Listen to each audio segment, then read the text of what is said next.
Émilie Duquette. Bienvenue à cette nouvelle édition de GénérationSoccer.tv. Ce qui est exceptionnel cette année, c'est qu'on te propose une émission qui sera aux couleurs du Mondial U20 féminin qui se déroulera cet été partout à travers le Canada. On a également plusieurs nouveautés à te présenter, entre autres un segment nutrition avec un chef cuisinier qui nous concoctera d'excellentes recettes avant d'aller jouer au foot. On te propose également le défi 2 contre 2 Coca-Cola à l'Atrium 64 de Montréal.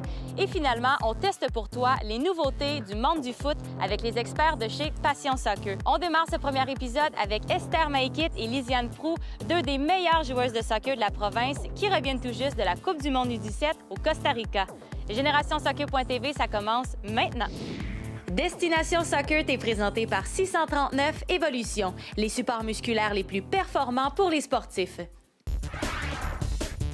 Savais-tu que les joueuses de soccer les plus talentueuses au Québec s'entraînent au Centre national de haute performance à Laval? Chacune d'entre elles rêve de jouer un jour aux côtés de Christine Sinclair. Le Centre national de haute performance, c'est vraiment la porte d'entrée pour l'équipe canadienne. En mars 2014, 9 joueuses du centre ont participé à la Coupe du monde U17 au Costa Rica et GS.tv en a profité pour rencontrer deux d'entre elles. Esther, tu as eu la chance dernièrement de vivre ta première Coupe du monde au Costa Rica, Coupe du monde U17. Comment ça a été? C'était une vraiment belle expérience. On a pu jouer contre des équipes de d'autres pays, puis on a été traités comme des poufs, fait que c'était une belle expérience. C'était une très belle expérience. J'ai eu la chance de rentrer dans ce stade parce qu'il y avait beaucoup de monde. J'ai appris beaucoup de choses, comme à gérer mon stress. J'ai vu aussi un peu comment ça marchait. Et là, tu me disais que vous étiez traités comme des professionnels. Donne-moi des exemples. Quand on avait un match, on prenait l'autobus. L'autobus nous débarquait devant une entrée.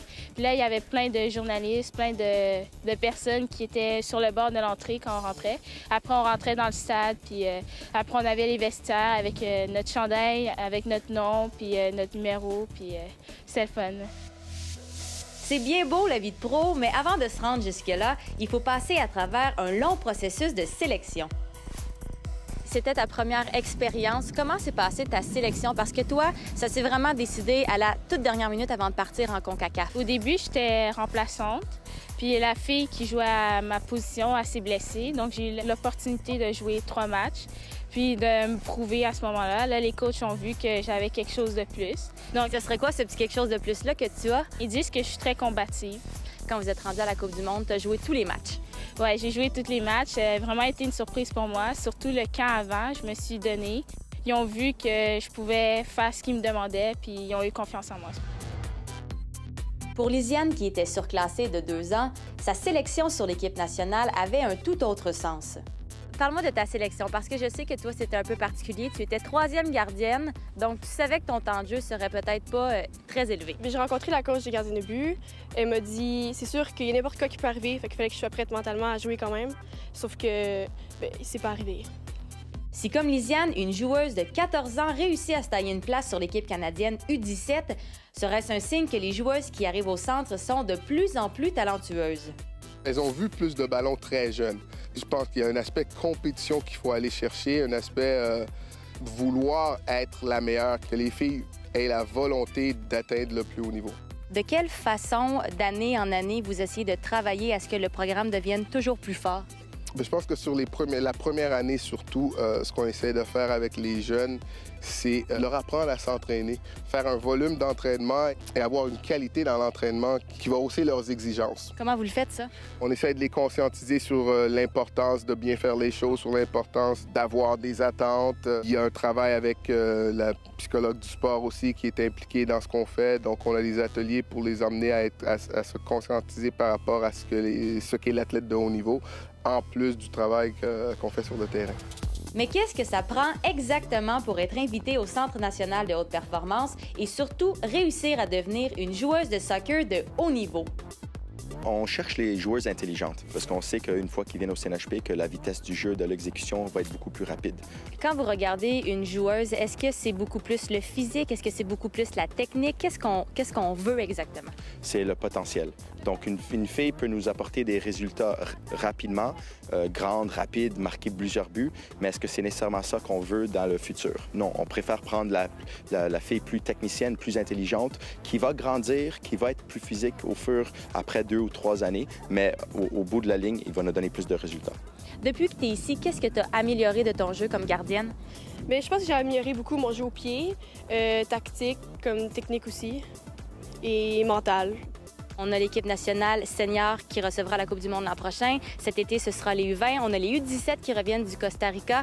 Pour la Fédération de soccer du Québec, qu'est-ce que ça implique tout ça qui s'en vient en termes de foot féminin? Ça implique surtout une visibilité au soccer féminin. Donc, on peut s'attendre, après la Coupe du monde des femmes, à voir un certain nombre de jeunes demoiselles vouloir s'inscrire au soccer. Donc, la popularité du sport continue de grandir. Donc, selon toi, ça va bien et ça augure encore mieux pour les années à venir? Oui, je pense qu'on va continuer de progresser, oui. Merci beaucoup, Rudy. Plaisir.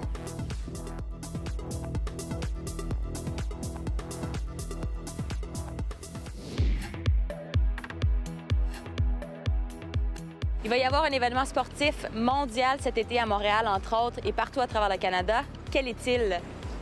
Football? Non. J'en ai aucune idée. Is it the exercise day? Wow. Toi, est-ce que tu le sais? Le basketball. Qu'est-ce que t'en penses, Amy? Je sais pas. Vraiment, là, wow. Mondial. Coupe mondiale féminin. Soccer. Quel âge? Oh. La Coupe féminin U20? La Coupe de soccer. Très fort! Ben oui! Montréal? La Coupe du monde pour les femmes. Quel âge? À bas de 18 ans. Junior. C'est bon! Championnat du monde féminin? 21, ouais. U20. Hey, bien joué! Très fort. Fort. L'honneur. L'honneur. Et oui, le Canada sera l'hôte de la Coupe du monde féminine U20 de la FIFA du 5 au 24 août 2014. Au retour de la pause, on est à Québec pour l'entraînement de la semaine.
L'entraînement de la semaine est présenté par Kinatech Sport Physio.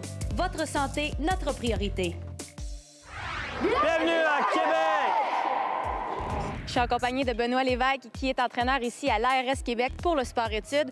Benoît, aujourd'hui, un gros entraînement au programme. Qu'est-ce que tu nous as préparé? Aujourd'hui, on va faire beaucoup de tirs. Je considère que les jeunes ne sont pas assez justes techniquement au niveau des tirs, donc aujourd'hui, beaucoup de répétitions. Et on parle souvent de l'intention derrière le geste technique, et c'est un élément qu'on ne doit pas oublier. Il ne faut pas, parce qu'il faut toujours avoir une intention, que ce soit de tirer à droite ou à gauche, ou simplement de prendre l'information, regarder où est le gardien et tirer où est-ce qu'il n'est pas. Aujourd'hui, tu as beaucoup d'exercices arrêtés, c'est-à-dire qu'on n'est pas nécessairement en situation de match. C'est quoi le défi pour toi comme entraîneur? C'est de les mettre en contexte de match. Donc, même s'il n'y a pas de défenseur, c'est de leur faire comme s'il y en avait. Excellent, on va rejoindre le groupe. L'exercice 1 propose un enchaînement d'actions. Après avoir reçu la passe de son coéquipier, le joueur dribble vers le cône, effectue un grand pont et frappe le ballon au deuxième poteau. Plus de vitesse. Poussez pas votre contrôle trop loin, les gars. Vous êtes à une place où il y a 8 défenseurs. Trop loin, trop loin. Bien joué, bien joué. C'est bien d'enchaîner l'action, mais il ne faut surtout pas négliger la précision du tir au but. OK, stop. OK, premièrement, j'ai mis le cône, mais partez d'un peu plus loin et arrivez en vitesse sur votre ballon. Si vous êtes arrêté, ça n'existe pas. C'est mieux, c'est mieux. Ah ouais, ton ballon il a été dégagé, ça fait longtemps. Plus vite, plus vite, plus vite, Joe, plus vite. OK, stop. Benoît amène une variante à l'exercice. Les jeunes font la feinte de leur choix et doivent tirer au premier poteau. Change de choses. Libre au niveau de la feinte. Frappe premier poteau. Antoine, ça me prend un bon ballon, ça me prend un bon contrôle, Fabio. Prêt? Jouez. Pas mal, pas mal. Un enchaînement d'actions réalisé avec fluidité contribue énormément à la qualité du tir qui suivra.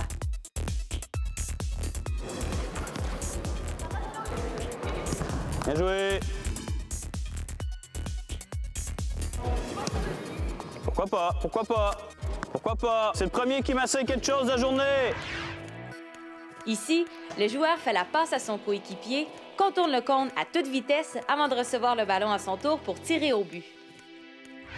Aussitôt que tu as fait la passe, moi, tout ce que je fais, c'est que je te dose un bon petit ballon ici, tu accélères, tu frappes.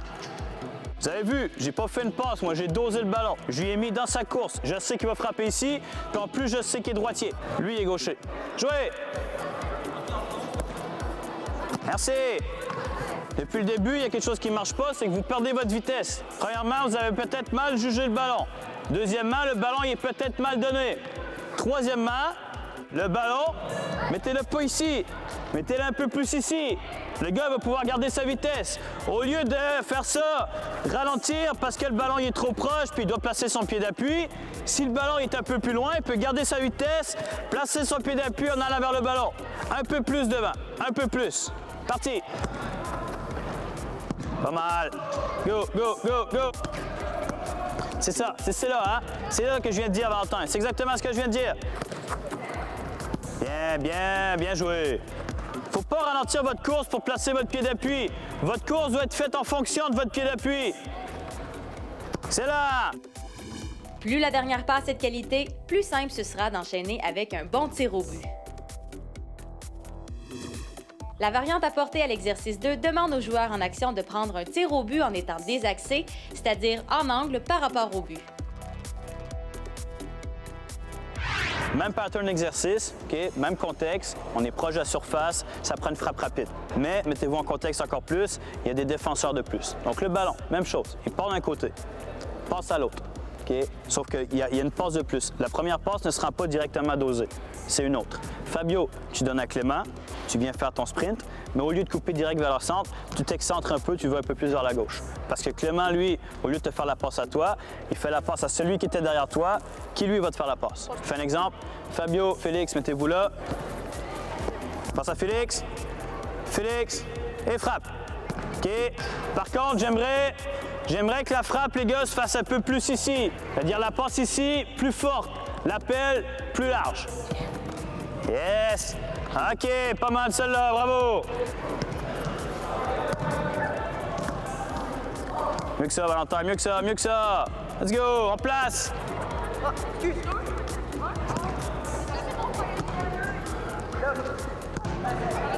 Eh oui, simplement. Ben déjà, hein? Beaucoup mieux!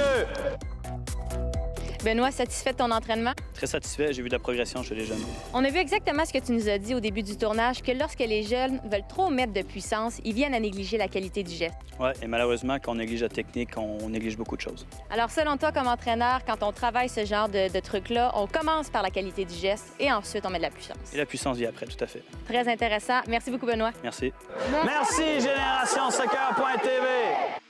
Après la pause, on te montre comment te cuisiner un repas idéal à manger avant un match ou un entraînement et on teste pour toi les tout nouveaux Diadora DD Evolution 2 LTMG.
Les nouveautés de la semaine te sont présentées par les boutiques Passion Soccer. La qualité avant tout. Chaque semaine, GénérationSoccer.tv te propose de mettre à l'essai les nouveautés du monde du soccer en collaboration avec les experts des boutiques Passion Soccer. Et cette semaine, on teste pour toi le DD Evolution 2 LTMG de Diadora. Je suis avec Laurent Théoret de Saint-Hyacinthe, notre joueur vedette de la semaine. Laurent, dis-moi, tu joues pour quel club? Club Soccer Longueuil, mais j'étudie au sport-études de Richelieu à Mascap. Et t'es quelle position? Gardien de but. Un gardien de but, il me semble que c'est le choix des gants qui est plus important? Oui, mais les souliers, c'est aussi important que les gants parce que techniquement, il faut être habile puis il faut aider ses coéquipiers s'ils ont de la difficulté. Et là, toi, tu voulais absolument participer à ce segment-là de l'émission. Pourquoi? Oui, parce que je suis un grand fan de Génération Soccer puis ça faisait longtemps que je voulais participer à l'émission. Bien, aujourd'hui, tu vas avoir la chance de faire notre parcours GS.tv. T'es prête à relever le défi? Oui. On y va? OK. Le Diadora DD Evolution 2 LTMG est vraiment beau. Il est plus sobre que d'autres modèles de Diadora, mais c'est un soulier qui a un excellent rapport qualité-prix. Le parcours il était bien. Chaque station que j'ai fait faisait travailler différentes qualités du joueur, comme la première station avec les échelles, les changements de direction. Les échelles, c'était facile de soulever le soulier, il restait pas pris dans le gazon. Puis les changements de direction, le soulier il adhérait bien au gazon, il restait là pour mieux faire les changements de direction. La deuxième station, c'était plus toucher de balle, conduite. J'ai été surpris avec le cuir. Le ballon il contrôlait bien. C'est comme si on n'avait pas de soulier. D'ailleurs, le cuir de vache dont il est fait est l'un des meilleurs sur le marché à l'heure actuelle. Et la dernière station, les tirs, j'ai vraiment extrêmement été surpris parce que le cuir a fait qu'on pouvait faire différentes balles de différentes forces, puis ça les faisait très bien. Dans l'ensemble, comment t'as aimé ton expérience? J'ai vraiment aimé ça. Je m'attendais pas à cette sorte de qualité-là de Diadora. J'ai vraiment été surpris même. Puis le cuir me fait changer d'avis. Peut-être que je vais prendre ça à l'avenir du cuir. C'est peut-être mieux que du synthétique.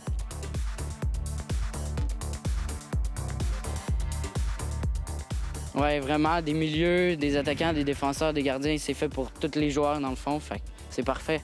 Cool. Laurent, merci beaucoup d'avoir participé à l'émission. Ça fait plaisir. Et voici l'évaluation de nos experts de chez Passion Soccer pour un total de 17 sur 25. As-tu déjà pensé qu'au soccer, la nutrition est tout aussi importante que l'entraînement? C'est pourquoi cette année, on te propose des recettes très faciles à faire quelques heures avant ton match ou ton entraînement. On a une superbe nouveauté puisqu'on a la chance de travailler avec le grand chef cuisinier de la Fédération des producteurs d'œufs du Québec, Stéphane Fontaine. Salut! Salut!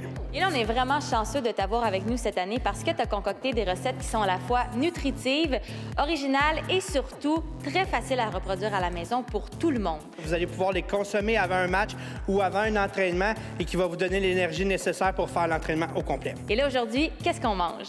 Aujourd'hui, je vous propose de faire le wrap aux œufs Primavera. On y va. On y va avec le wrap Primavera pour 21 g de protéines et 46 g de glucides.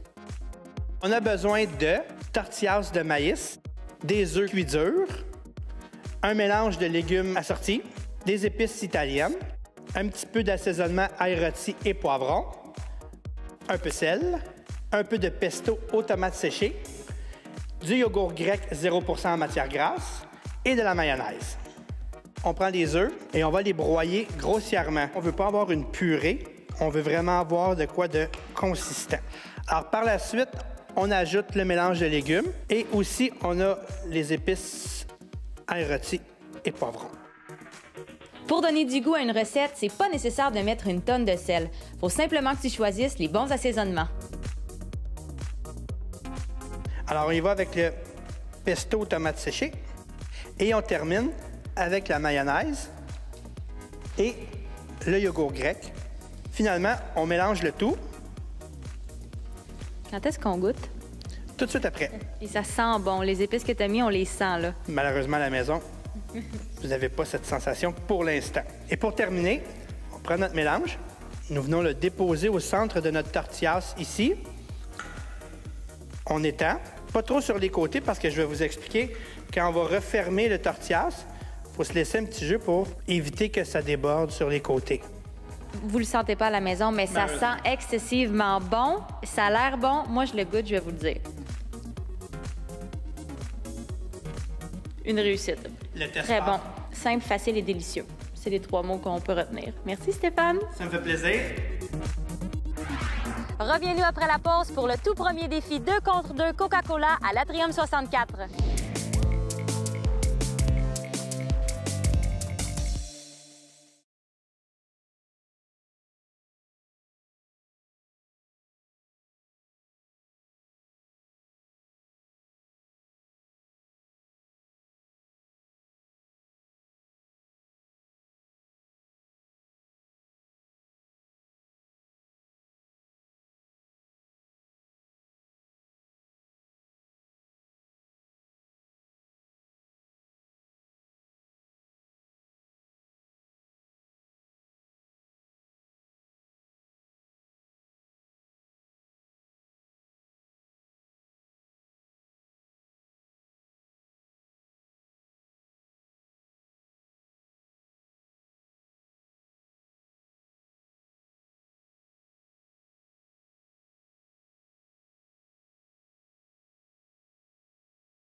Le défi 2 contre 2 t'est présenté par la Brigade du Bonheur Coca-Cola. Cette cette année, c'est Marie-Christine, Laurence et Philippe de la Brigade du Bonheur Coca-Cola qui te présentent le tout nouveau défi 2 contre 2 Coca-Cola à l'Atrium 64. Et cette semaine, c'est la belle Marie-Christine qui accueille nos premiers concurrents, 5 excellents joueurs de niveau élite. Salut tout le monde, on est à l'Atrium 64 avec des joueurs de haut calibre qu'on va te présenter aujourd'hui qui font partie de la Ligue de futsal 5 étoiles à Laval. Les gars, salut! Salut! Et là, aujourd'hui, vous avez accepté de relever le défi Coca-Cola 2 contre 2. J'ai entendu dire que vous vous êtes déjà affrontés auparavant. Est-ce qu'il y a de la rivalité aujourd'hui? Je pense que nous, on va gagner parce que techniquement, je pense qu'on est plus fort. Si je peux me permettre, on les laissera pas nous battre encore une fois. Vous les avez déjà battus, vous? Oui, et plus qu'une fois, en fait, parce qu'eux nous ont battus une fois sur 4, mais c'était le match le plus important à gagner. C'est sûr que ça va être pour le plaisir, mais c'est après un certain temps, c'est sûr que la rivalité va revenir. Donc. Nous, le fun contre eux, c'est fini, là. C'est pour gagner à tout prix. On est là pour le plaisir, mais je sens déjà la rivalité qui est là. Reste à savoir qui va gagner. Les gars, est-ce que vous êtes prêts à vous affronter? Let's go, on y va, là! La tension monte, on est fébrile, c'est parti!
Très franchement, j'ai vraiment senti l'esprit de compétition embarqué vers la fin. Là, vous étiez vraiment énergique, vous étiez vraiment dedans. Comment vous avez trouvé l'expérience? On a gagné.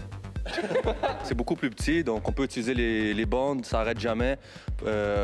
C'est juste plaisant là, de jouer sans arrêt comme ça. Pour peaufiner sa technique, c'est vraiment un excellent endroit. Nous, ce qu'on aurait aimé, avoir peut-être un plus gros ballon. Ces gars-là n'ont pas de technique, c'est pour ça qu'il leur fallait un plus gros ballon. Il fallait qu'ils trouvent des excuses, tout vraiment, parce que... Le ballon, l'arbitre, la météo était pas bonne. Enfin, toutes les excuses. Que vous répéteriez l'expérience? Ah, tout à fait. En tout cas, pour ma part, oui. Oui, c'est clair. Je pense qu'on viendra avec d'autres mondes pour jouer, c'est sûr. Ouais. Les gars, merci beaucoup d'avoir participé à l'émission. Ça a vraiment été un plaisir. Puis en terminant, qu'est-ce que vous en pensez si on se fait un cri d'équipe? Let's go. Vous êtes prêts? Ouais. 3, 2, 1, yeah! J'espère que l'émission t'a plu. Reviens-nous pour le prochain épisode de GénérationSoccer.tv.